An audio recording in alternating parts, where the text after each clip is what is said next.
Fala, galerinha! Nessa videoaula a gente vai tentar finalizar nossa sequência de aulas sobre o metabolismo de lipídios. Na última a gente falou sobre a síntese de ácidos graxos até 16 carbonos, catalisado por um sistema que acontece na matriz mitocondrial. Okay? Nessa videoaula a gente vai ver como é que acontece o alongamento desses lipídios e também como é que acontece a adição de duplas ligações, certo? O alongamento desses ácidos graxos saturados, ele dá a partir daquele ácido palmítico, do palmitato, que a gente viu como é que ele foi sintetizado na última aula, ok? Por mecanismos idênticos, os que a gente acabou também de ver na última aula. Porém, com enzimas que vão estar localizadas no retículo endoplasmático liso e também nos cloroplastos, ok?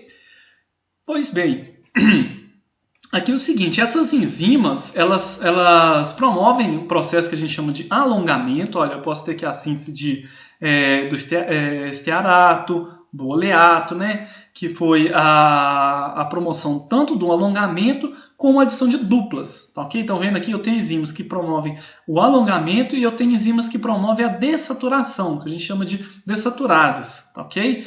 Então eu tenho a formação de duplas ligações aqui, olha, até o oleato, ou ácido oleico, tá ok?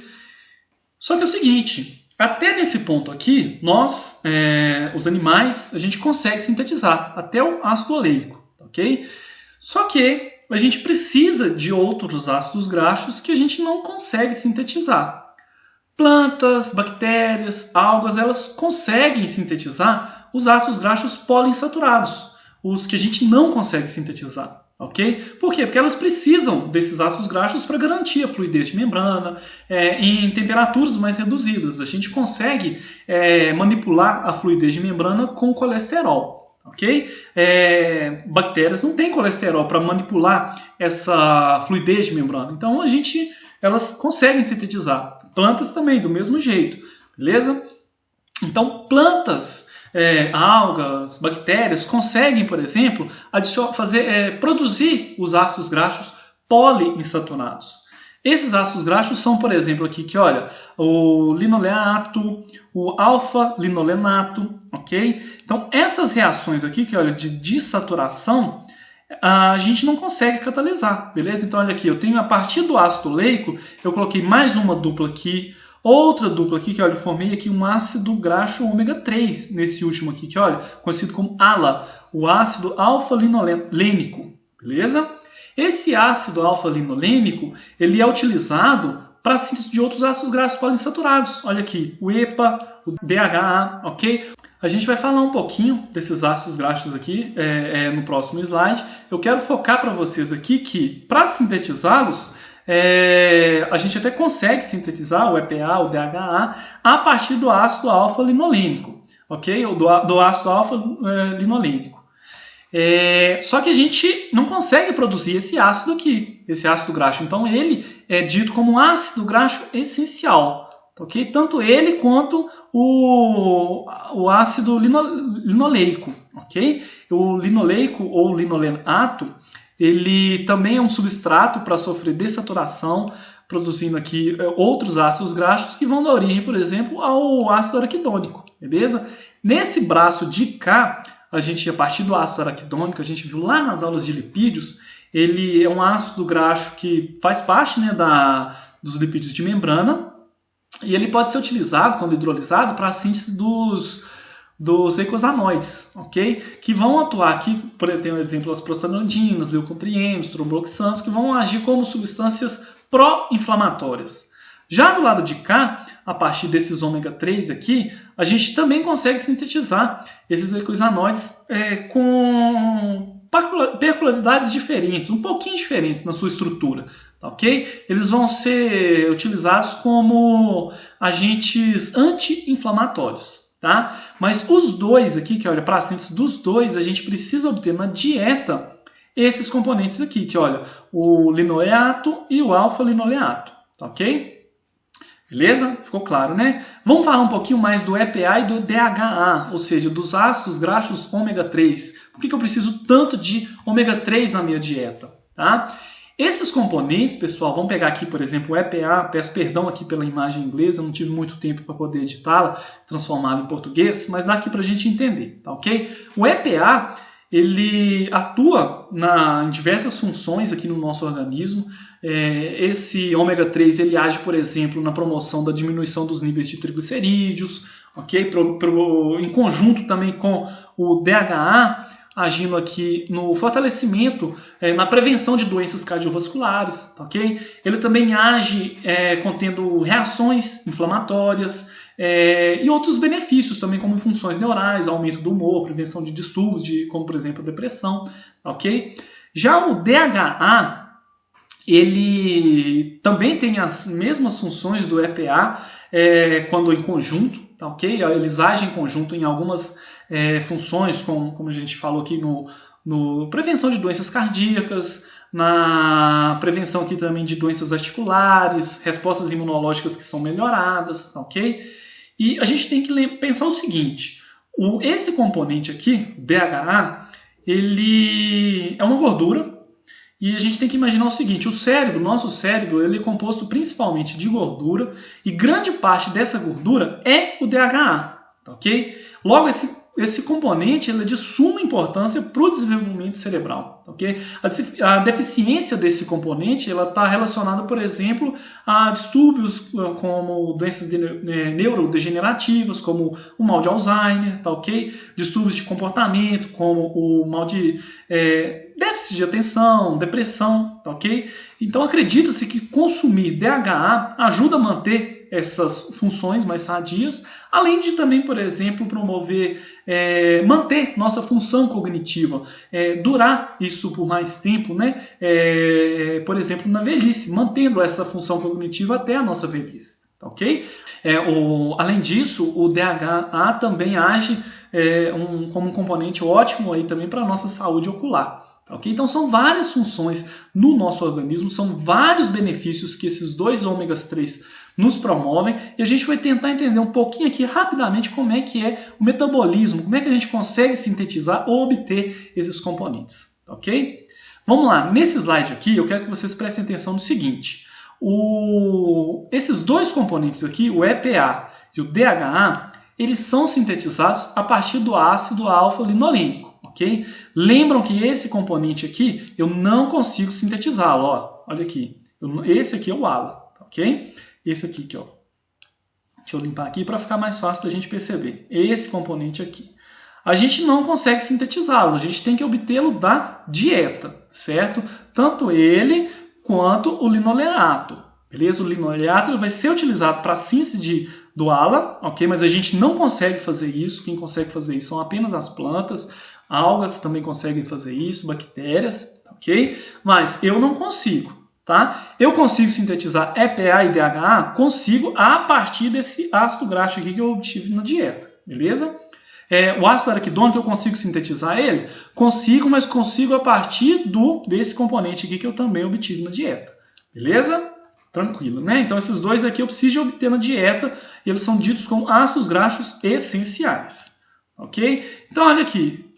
Obtive o ALA na dieta, a partir dele eu tenho aqui um conjunto de enzimas, de alongases, de desaturases, que vão promover a síntese do EPA e do DHA. Aqui tem a estrutura desses componentes, tanto do ácido alfa-linolênico, quanto do ácido docosahexanoico, quase um trava-língua para falar isso daqui, e do EPA, ok? Pois bem, o que eu quero que vocês prestem bastante atenção aqui? Eu consigo sintetizar EPA e DHA a partir de ALA? Consigo, certo? O ALA ele é encontrado onde? Em grandes concentrações em vegetais, como semente de linhaça, chia, nozes, ok? A gente tem aí, por exemplo, vários suplementos vendidos como ômega 3 a partir de linhaça, tá? Ricardo, você me sugere então utilizar suplemento ômega 3 na minha dieta? Vamos chegar nessa conclusão daqui a pouco, tá?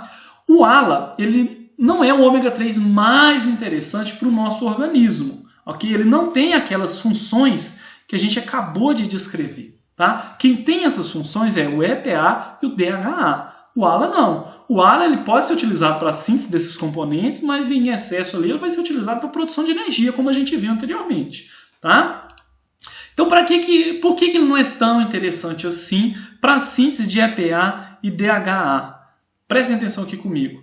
A gente consegue obter isso aqui a partir, por exemplo, de chia, linhaça, nozes, ok? A gente consegue também obter isso aqui até mesmo a partir de ovos de galinhas que foram, por exemplo, tratadas com um alimento rico nesse ômega 3. Ok? Então a gente consegue obter isso na dieta? Conseguimos, beleza. Só que, na melhor das circunstâncias, apenas cerca de 10% desse ALA é convertido em EPA.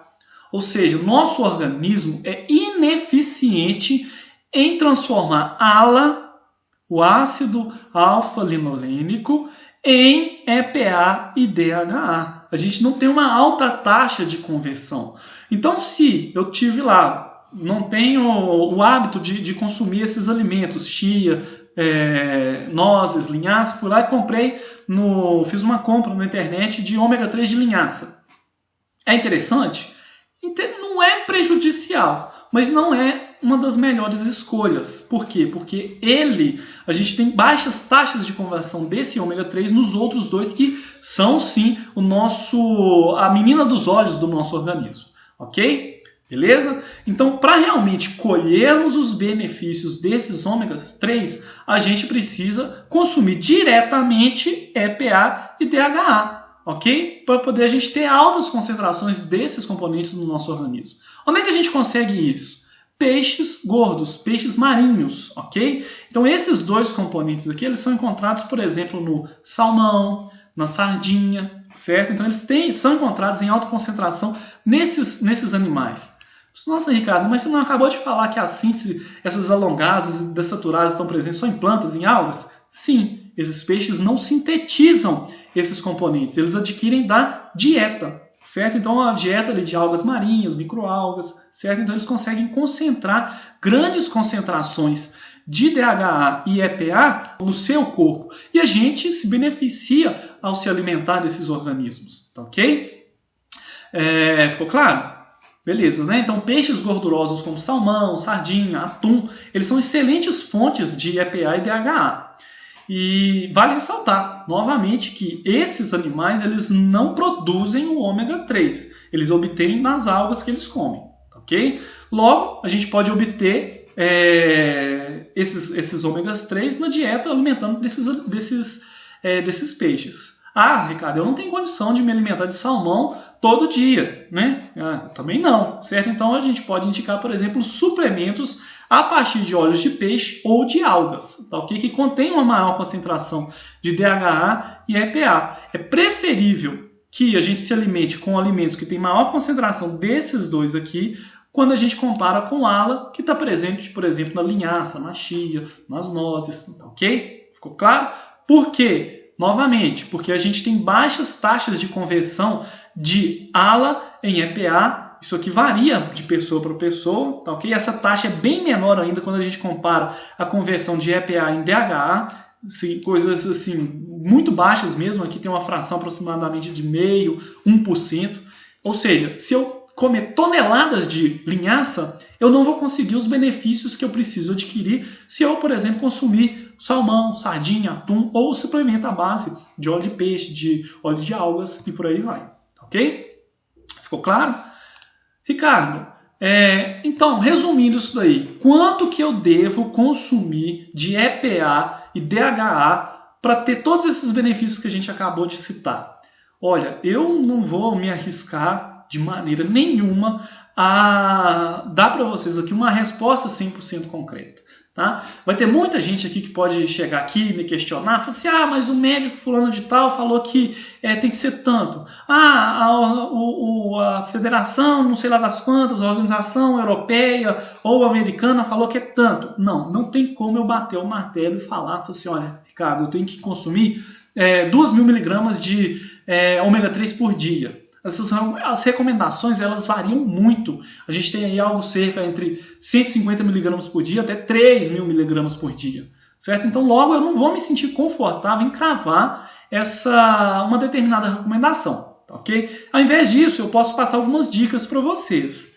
Primeira delas, se você quer adquirir ômega 3 na sua dieta, prefira animais marinhos, como salmão, sardinha, algas, ao invés de fontes terrestres, como nozes, ovos, sementes, ovos, no caso, enriquecidos, né, com ômega 3, pelo fato daquilo que a gente acabou de ver. Okay? A gente não consegue converter muito o ALA em EPA e DHA. A gente tem uma baixa eficiência nessa conversão. Eu não estou falando para vocês deixarem de consumir linhaça, nozes e chia, certo? Que são os principais componentes de ALA, que tem na sua constituição o ALA. Tem vários outros benefícios, e até mesmo o ômega 3, tá? Mas se for para escolher uma fonte de ômega 3, prefira peixes marinhos. Tá? Então tente comer aí peixes 2 vezes por semana, isso aí já supre a sua demanda por ômega 3 mais que o suficiente. Tá? Lógico que, se não for possível, pesquise um bom suplemento. A gente tem vários suplementos aí que têm altas concentrações de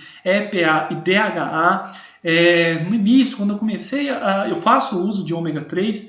O primeiro ômega 3 que eu utilizei, eu precisava de tomar 4 cápsulas lá e eu não conseguia alcançar nem 1000 miligramas por dia. Era um baratinho que eu comprei, achando que eu estava fazendo uma boa para o meu organismo. A gente tem que ficar muito atento aos suplementos que a gente encontra no mercado.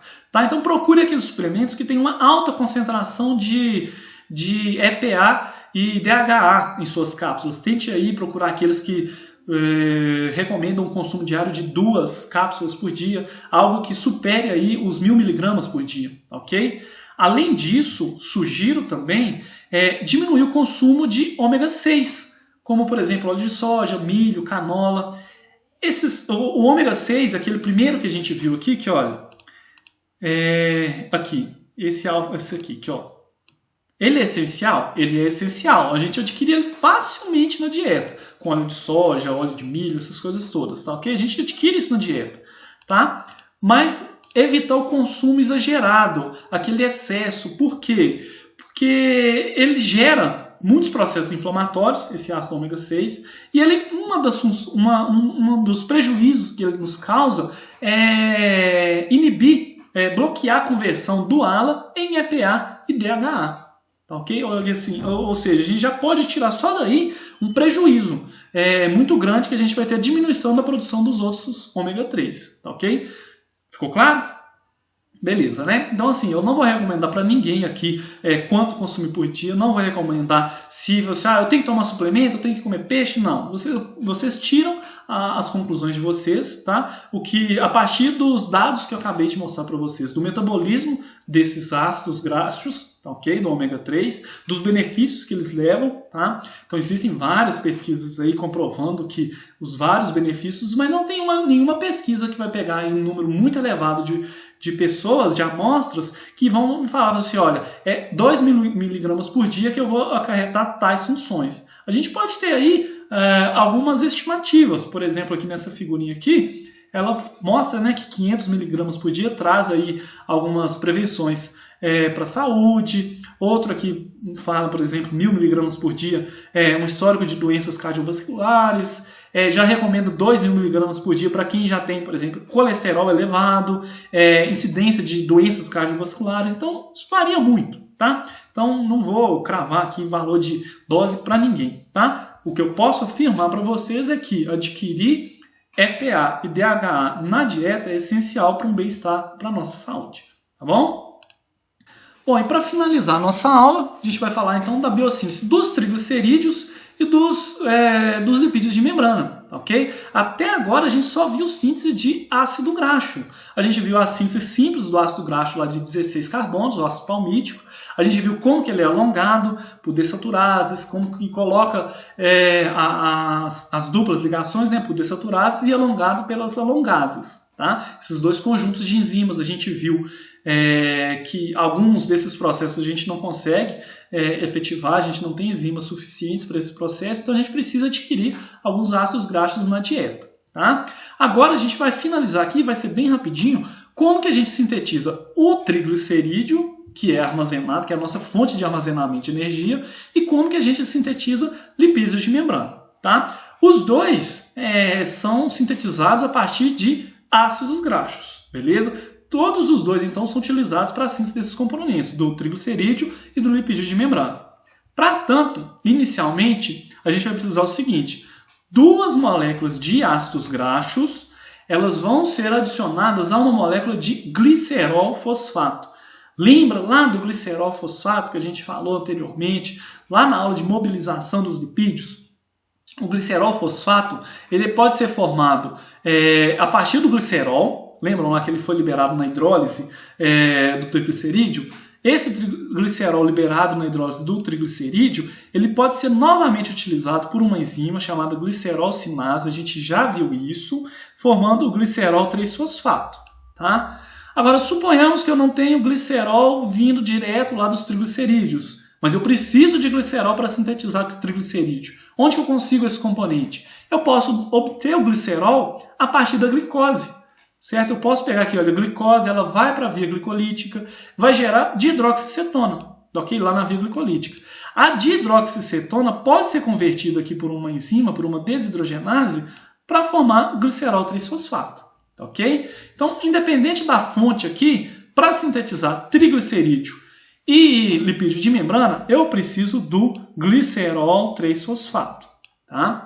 A esse glicerol 3-fosfato eu tenho a adição de 2 ácidos graxos, tá? Na sua composição. Essa adição ela é catalisada por uma enzima aqui que é a aciltransferase. O que a aciltransferase faz? Ela faz a transferência de um grupo acila. Esse grupo acila não é de um ácido graxo livre, tá? Esse grupo acila aqui, ele vem do ácido graxo ligado à coenzima A. A gente já viu de onde que vem esse componente. Lembram? Lá na membrana externa da mitocôndria, a gente tem essa enzima aqui, que olha, acil-CoA sintetase. Tá? Essa enzima aqui, ela vai transferir uma molécula de coenzima A com gasto de energia para uma molécula de ácido graxo livre. Esse ácido graxo livre, ele vai ter, então, se ligar à molécula de coenzima A aqui, formando acil-coenzima A. E a partir desse momento aqui, que olha, a molécula está pronta, está apta para ser transferida. Esse componente aqui, que olha, presta atenção onde eu estou grifando, esse componente aqui vai ser transferido para uma das extremidades do glicerol. Que olha, deixa eu limpar aqui, ou para cá, ou para cá. Porque aqui eu já tenho um grupo fosfato, estão vendo? Então vai acontecer duas reações sequenciais. Eu tenho primeiro a adição de um grupo acila, aqui olha, um grupo de cadeia longa, nessa primeira etapa aqui, e depois eu tenho a mesma reação, certo? Uma adição aqui, olha, eu tive ativação novamente desse ácido graxo com uma molécula de coenzima a formação do acil graxo com enzima A, e esse componente aqui vai ser transferido para outra ponta aqui do glicerol, tá ok? Formando aqui que, olha, uma outra extremidade. Eu tive duas caudas apolares aqui adicionadas, 2 ácidos graxos, e aqui sobrou, olha, o fosfato. Como é que chama esse componente aqui, Ricardo? Isso aqui é o ácido fosfatídico, ok? Então aqui, esse ácido fosfatídico, ele vai ser utilizado, ele é o ponto de partida tanto para a síntese do triglicerídeo quanto do lipídio de membrana, ok? Lembrando que tudo isso daqui que a gente acabou de ver, que olha, acontece no citosol, ok? Então olha aqui, já vimos como é que acontece a formação do ácido fosfatídico, beleza? Então a partir do ácido fosfatídico, ele pode ser utilizado aqui, que olha, para a síntese de triglicerol. A síntese de triglicerol ela passa primeiro pela retirada desse grupo fosfato, tá? Por ação aqui de uma fosfatase. E essa fosfatase, então, libera esse grupo fosfato aqui, que olha, e vai deixar o caminho livre para novamente a gente adicionar aqui por uma aciltransferase uma nova molécula de ácido graxo, tá? Formando aqui, olha, o meu triglicerídeo, ou triglicerol. Para que serve isso aqui, pessoal? Para eu armazená-la no adipócito como fonte de energia. Simplesmente para isso. Triglicerídeo serve para a produção de energia, a minha reserva energética. Tá? Além disso, por exemplo, em animais como ursos, moças, ele também é utilizado como isolante térmico, tá? Para animais hibernantes. Mas se a gente for pegar aqui a grosso modo, triglicerídeo é utilizado para produção de energia, tá? Sintetizado a partir desse ácido fosfatídico. Ah, não quero utilizar para síntese de triglicerídeos. Preciso utilizar para síntese de lipídios de membrana. O que eu faço? Ligo a esse componente fosfato aqui, que olha, um representante de grupo polar. Pode ser uma serina, uma colina, uma etanolamina. Vou formar aqui que olha, o meu glicerofosfolipídio, um lipídio de membrana. Tá ok? Então ambos acontecem no citosol. Tá? Esse aqui é direcionado como fonte de reserva energética. Esse aqui. E esse daqui é utilizado para síntese das nossas membranas celulares. Beleza? Por fim, agora sim a gente consegue finalizar essa sequência de videoaulas. Eu vou resumir aqui, mas muito resumido mesmo, a síntese de colesterol. Tá? O colesterol ele também é sintetizado a partir do acetil-CoA. Aqui um acetil-CoA aqui, olha, gerando o grupo acetato. Tá? Em 4 estágios. Cada um desses estágios tem várias reações. E se a gente for falar de cada um desses estágios detalhadamente, eu vou gastar mais umas 3, 4 videoaulas. Tá? Então a gente vai, de maneira resumida, somente falar de forma geral desses estágios. Tá? No primeiro estágio aqui, que olha, quando eu tenho esse primeiro estágio aqui, eu tenho várias reações que acontecem. Tá? Eu tenho a formação desse intermediário aqui, que olha, o mevalonato. Esse componente aqui, ele é utilizado para formar isoprenos, ok? Isoprenos ativados, que a partir desses componentes, a gente já forma o esqueleto do colesterol, que é o escaleno. O escaleno ele sofre algumas reações aqui de condensação para formar a molécula de colesterol. Tá? O colesterol que pode ser direcionado para as membranas biológicas, para manter aquela mobilidade necessária para os eucariotos. Tá? E também é utilizado para síntese de hormônios, de algumas vitaminas, tem várias utilidades do nosso colesterol. Beleza? Só que a gente vai ficar por aqui, porque a gente já se estendeu muito. Eu indico para vocês darem uma olhada em cada uma dessas vias. Eu não vou cobrar de vocês em termos de avaliação, no caso dos alunos, né, que estão assistindo essa videoaula. Mas é bom dar uma olhadinha, ver o que por exemplo, quais enzimas que atuam nessa síntese de colesterol. Dá uma olhadinha, por exemplo, tem uma delas aqui que é muito interessante, que ela é uma enzima que ela... o ponto de atuação das estatinas, que são medicamentos que são utilizados para o controle de colesterol, tá ok? Então, deem uma estudada se vocês acharem interessante isso daqui, e qualquer dúvida vocês podem me procurar, ok? No mais, a gente fica por aqui, a gente finaliza essa sequência de videoaulas. Eu sei que ficou muito longo, eu sei que eu tentei resumir da maneira mais interessante possível para não ficar perdendo muita coisa também, tá? E fico aqui à disposição para tirar qualquer dúvida, esclarecer qualquer coisa que tiver passado, batido aí de vocês, ok? Podem mandar suas dúvidas lá no fórum de dúvidas que eu vou estar de prontidão para respondê-los, ok? No mais, deixo aquele abraço, desejo bons estudos e aguardo vocês agora nas nossas próximas videoaulas que a gente vai abordar sobre o metabolismo de proteínas, ok? Grande abraço para todos vocês.